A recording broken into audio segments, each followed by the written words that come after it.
अंतर्मनाचा वेध घेणारे news channel star city one.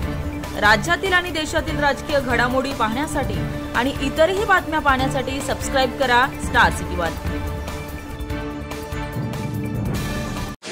सिंधुदुर्गातल्या छत्रपती शिवाजी महाराजांच्या पुतळ्याच्या दुर्घटना विषयावर होती आणि त्यामध्ये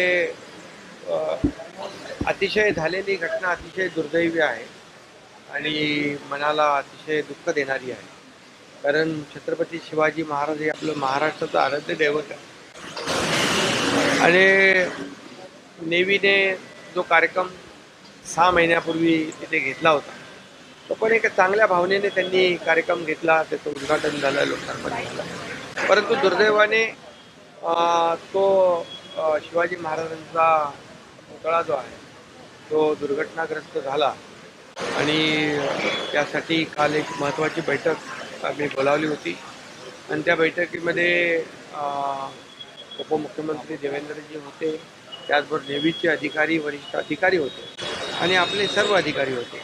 त्या बैठकीमध्ये सगळ्यात महत्त्वाचं म्हणजे एक 2 जॉईंट कमिटी आपण केल्या। एक जॉईंट कमिटीमध्ये पुतळा दुर्घटनाग्रस्त झाला त्याची चौकशी आणि कार्यवाही ही काय आहे आणि दुसरी जी समिती आहे ती त्यामध्ये देखील आपले तज्ज्ञ असतील, ज्यांना शिवाजी महाराजांचा पुतळा बनवण्याचा अनुभव असेल, शिल्पकार असतील, IIT असेल, इंजिनियर आहेत, आर्किटेक्ट आहेत आणि नेव्हीचे अधिकारी असे मिळून दुसरी एक जॉईंट कमिटी केली आहे आणि त्या कमिटीच्या माध्यमातून दोन्ही कामं ही जी काही पॅरलल होती, कारण शेवटी शिवभक्तांच्या भावना तीव्र आहेत। लवकरात लवकर शिवाजी महाराजांचा पुतळा या ठिकाणी उभा राहिला पाहिजे ही भावना जनसामान्यांची आणि महाराष्ट्रातल्या तमाम जनतेची आहे।